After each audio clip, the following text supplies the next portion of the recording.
Bonjour à tous, c'est Boker Tov, et j'ai envie de te dire Shana Tova.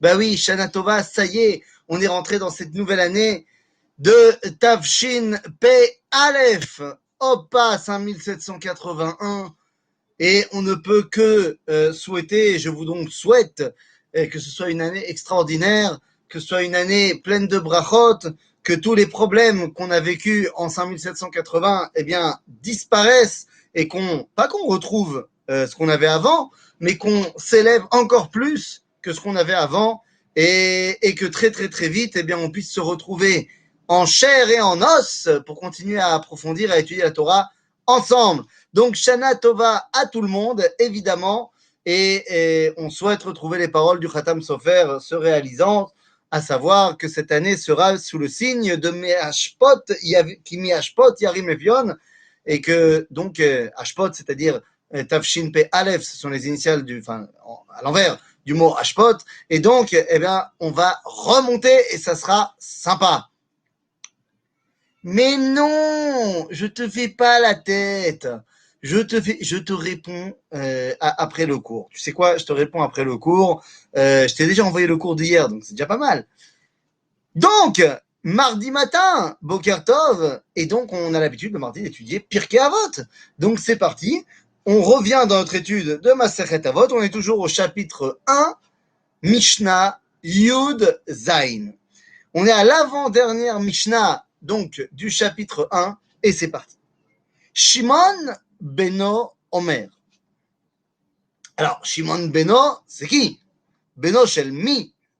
Eh bien alors, on peut soit dire que c'est Shimon Beno shel Rabban Gamliel, ce qui est assez logique, hein, Rabban Gamliel a parlé juste avant, et donc on se dit Shimon Beno Omer. Jusque-là, ça passe. Le problème, c'est qu'à ce moment-là, qui c'est celui qui parle juste après dans la Mishnah Yutret, quand on nous dit Rabban Shimon ben Gamliel? C'est qui? Eh ben c'est le même. C'est le même, seulement il n'était pas encore Rabban Shimon ben Gamliel, c'est-à-dire qu'il n'était pas encore Nassi dans la Mishnah Yudzain. Et il deviendra Nassi dans la Mishnah Yutret. C'est ce qui est le plus plausible. Même si on a vu certaines personnes expliquer que Shimon Beno, il s'agit non pas du fils de Rabban Gamliel, mais bel et bien du fils de Hillel.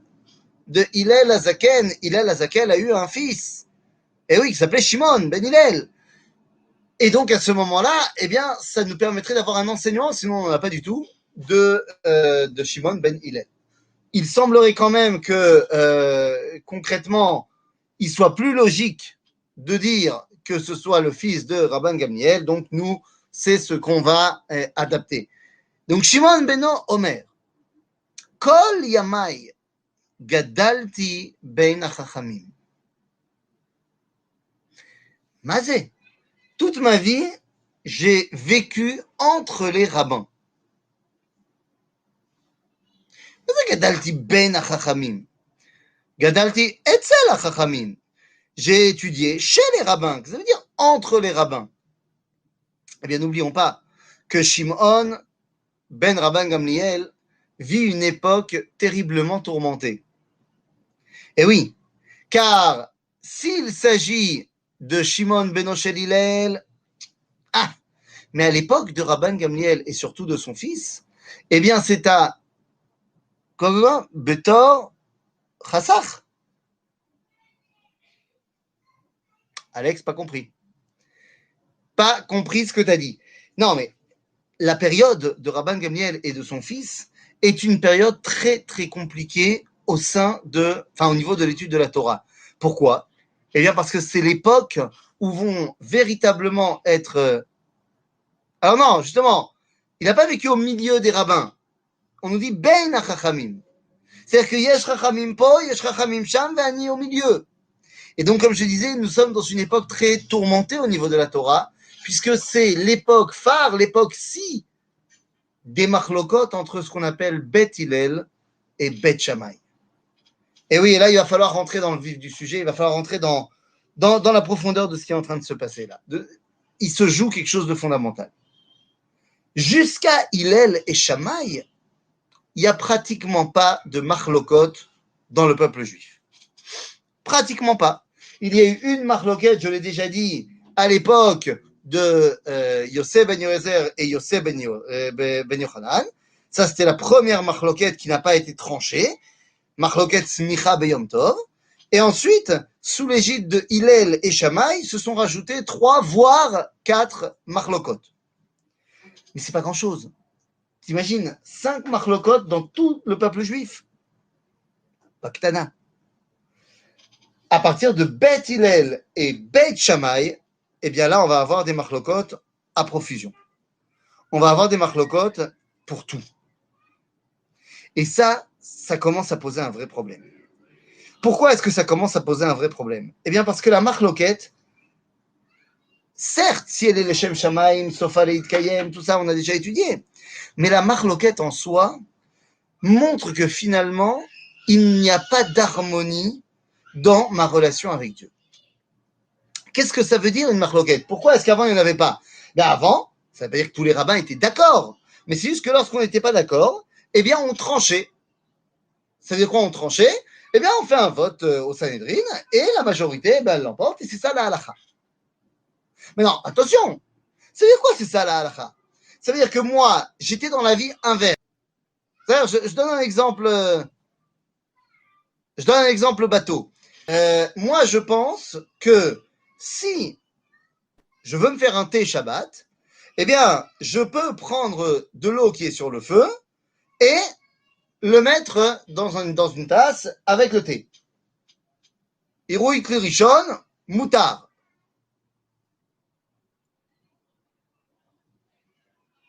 Bien non. Non, c'est pas le fondement même du judaïsme d'être en machloket. Absolument pas. Le fondement même du judaïsme, c'est finalement de la ria dans la machloket. C'est de prendre une décision. Ce que je suis en train d'expliquer. Disons que moi, je suis en train de dire que pour faire du thé, je peux klérichon. Et directement, c'est quoi du kumkum, je mets dans ma tasse, c'est bon. Et j'ai étudié la Torah et je pense que c'est comme ça. Et l'autre, il dit, non, moi pas du tout, je pense que c'est Klichéni. Et l'autre, il dit, non, moi je pense que c'est Klichéni. C'est pas stam un avis. C'est באמת, הם חושבים שככה זה ההלכה. Ou alors, je sais pas moi, est-ce que c'est moutard de manger un aliment qui a été coloré en rouge grâce... Alex, je suis étonné de ta réaction, car il y a une question ici qui dit le deuxième jour de la création a été créée la marloquette. Elle est donc inhérente à la création. Je ne comprends pas ce que tu dis. Si elle a été créée le deuxième jour, c'est qu'elle n'est pas inhérente à la création. C'est que justement, le premier jour, qui est l'idéal, on n'a pas fait de marloquette. Donc après, il va falloir gérer le monde avec marloquette, pas de problème, mais ce n'est pas l'idéal. Tout ça pour dire que, imaginons un exemple encore plus probant que mon clirichon, clichéni, clichichi. Est-ce que j'ai le droit de manger un aliment qui a été coloré en rouge par de la cochenille écrasée? C'est un colorant qui est très connu et très utilisé.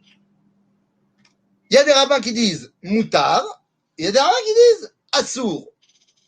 Regarde, c'est vraiment le cas. Il y a des rabbins qui disent moutard, et des rabbins qui disent assour. Mais celui qui a dit assour, il pense que c'est pas cachère. Mais si au final, le vote du Sanhedrin va en majorité pour celui qui a dit moutard, eh bien, celui qui pense que c'est assour, il devra quand même se plier à la loi du Sanhedrin. Et donc, ça lui coûte, parce que lui, il pense que Michal, c'est taref. Et l'homme est chané. C'est-à-dire que c'est de cela qu'on parle.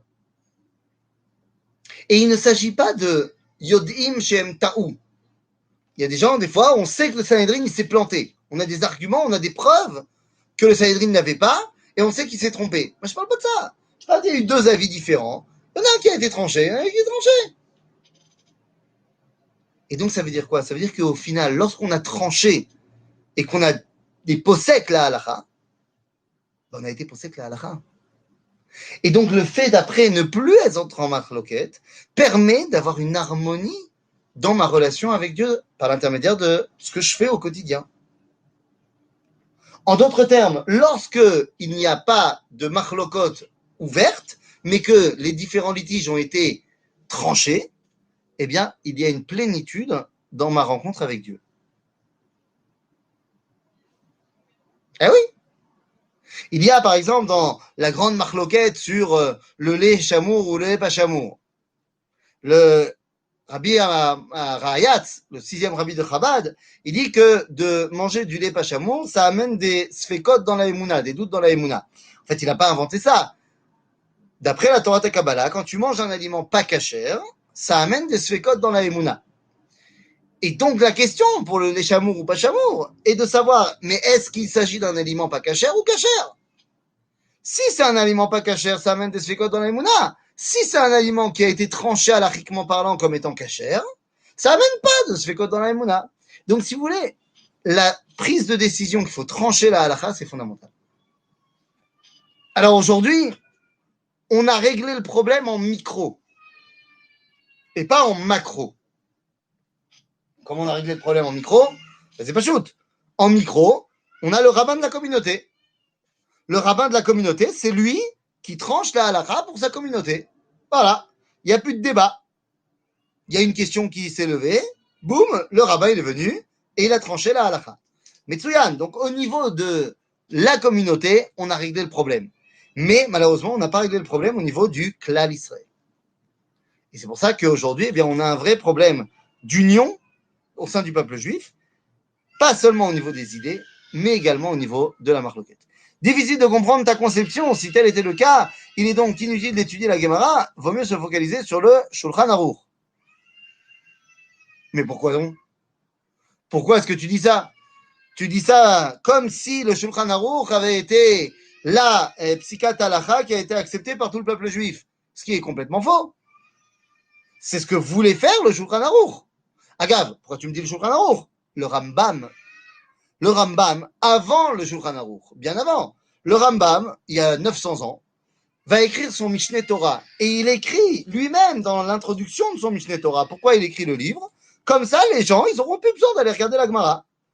Il suffit qu'ils étudient son bouquin et ils savent exactement tout ce qu'il faut faire dans le judaïsme. C'était l'idée du Rambam. Pourquoi est-ce qu'il faut quand même continuer à étudier la Gemara? Eh bien parce qu'on n'a pas accepté le livre du Rambam comme étant autorité pour tout le peuple juif. Et donc, d'où est-ce que tu vas tirer la compréhension de qu'est-ce qu'il faut faire et de la halakha?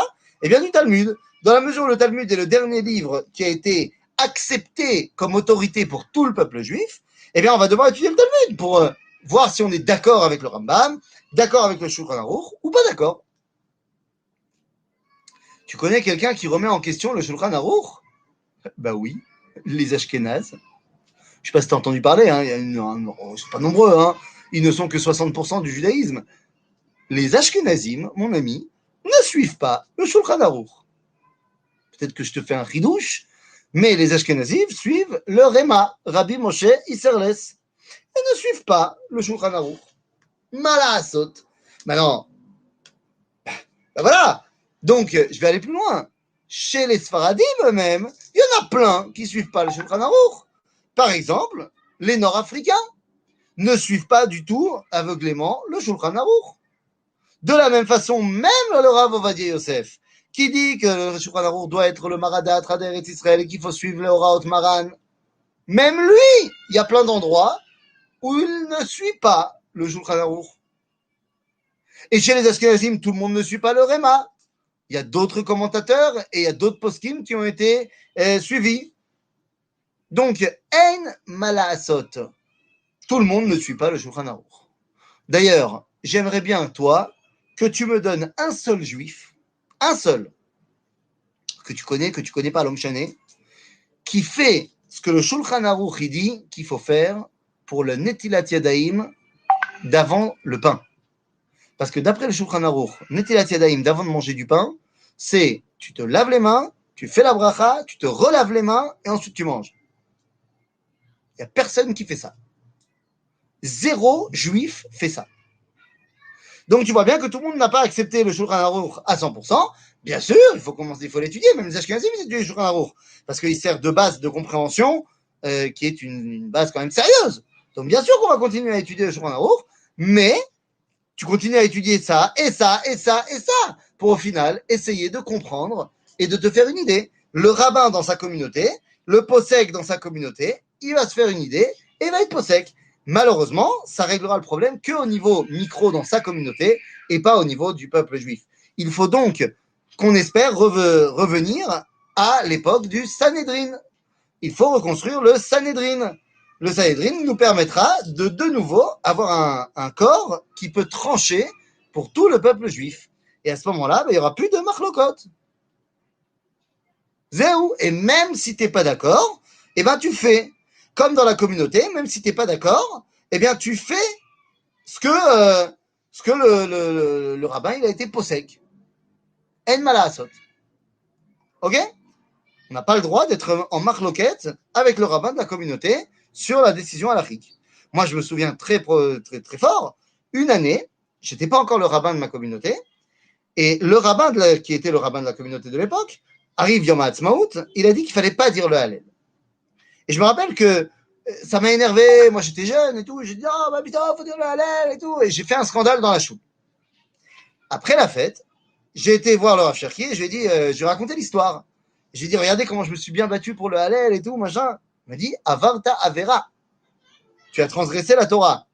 Comment ça? Il dit, bah oui, tu sais très bien que moi je pense qu'il faut dire le Hallel. Mais dans ta communauté, le rabbin, il pense qu'il ne faut pas dire. Et c'est lui le possèque dans ta communauté. Si tu veux dire le Hallel, tu ne dois pas le droit d'aller prier dans un endroit où on ne dit pas.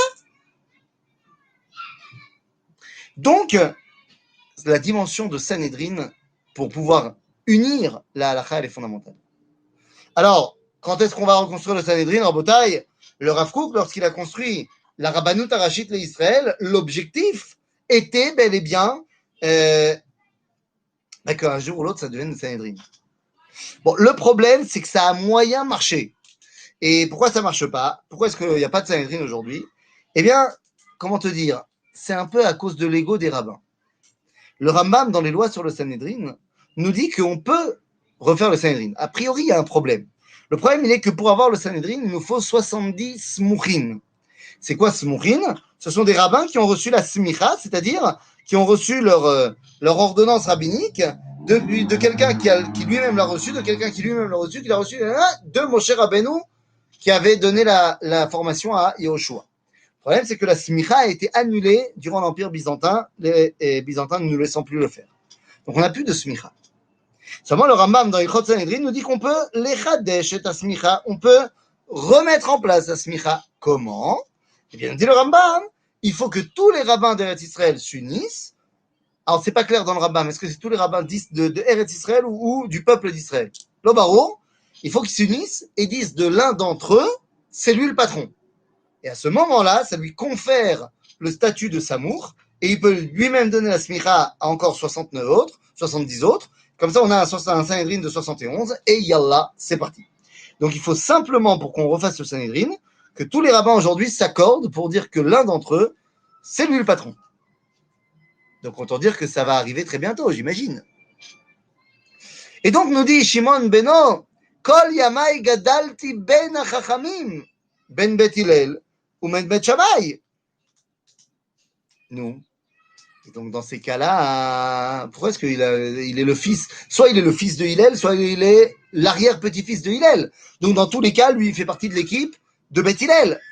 Alors pourquoi il a grandi Ben Bet Hillel ou Ben Bet Shammai? Eh bien parce qu'il est évident qu'on doit aussi apprendre la vie de Bet Shammai. Barour, même s'il n'a pas été Nifsak la halacha, on doit aussi apprendre la vie de l'autre, parce qu'elle est aussi une façon de comprendre le dévoilement d'Akadosh Baruch Hu qui va peut-être même mieux t'aider à comprendre comment toi tu as été possèque. Donc, si tu veux, il est évident que je ne vais pas étudier que ceux qui sont d'accord avec moi. Il faut que je sache aussi ce que disent les autres, ne serait-ce que pour bien comprendre pourquoi je pense que moi je pense.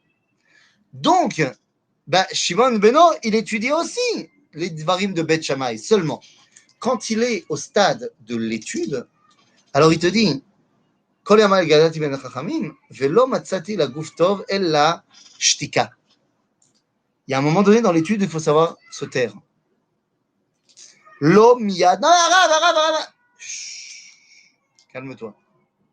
Calme-toi. C'est-à-dire qu'il y a un moment donné dans l'étude, il faut savoir qu'on est en train d'étudier. Donc quand tu es en train d'étudier, tu n'as pas ton mot à dire. Tu apprends, tu te tais. Nachon. Velo midrash ikar ela amaase. Eh oui, parce que si tu vas étudier gamze, vegamze, vegamze, vegamze, bah au final, tu sais plus quoi faire. Donc l'homme midrash ikar, pas le limoud est le plus important. Et la amaase, il faut savoir quoi faire au final. Dans la marloquette entre Beth Hillel et Beth Shammai, au final, c'est nachon que Elou ve'elou divrei Elohim chaim. C'est vrai que et eux, leurs paroles sont les paroles du Dieu vivant. Aval virgule, ve'alacha que Beth Hillel. Eh oui, ve'alacha que Beth Hillel, il ne faut pas l'oublier cette fin de phrase. Il ne faut pas oublier qu'on ne peut pas toujours dire, surtout, vous savez, quand il y a des débats, quand il y a des disputes entre deux personnes, ils te disent, bon, Elou, divrei Elohim chaim, ça va, il y a 70 panim à la Torah, 70 facettes. Nachon, il n'y a qu'une seule halakha. C'est-à-dire que, Nachon, il faut apprendre à étudier. Alors, au final, il y a halakha. Et c'est pour ça qu'il termine en disant Vechol amarbe bidvarim mevichet. Vas-y, kol amarbe bidvarim. C'est très bien la arbot bidvarim. Ma abaya. Marbe bidvarim, c'est-à-dire que quand il étudie, il dit comment il faut faire comme ça? Il dit oh, tishma, mitzad echad, oui, mitzad sheni, celui-là, un tel, il dit comme ça, et lui, il dit comme ça, et lui, il dit comme ça.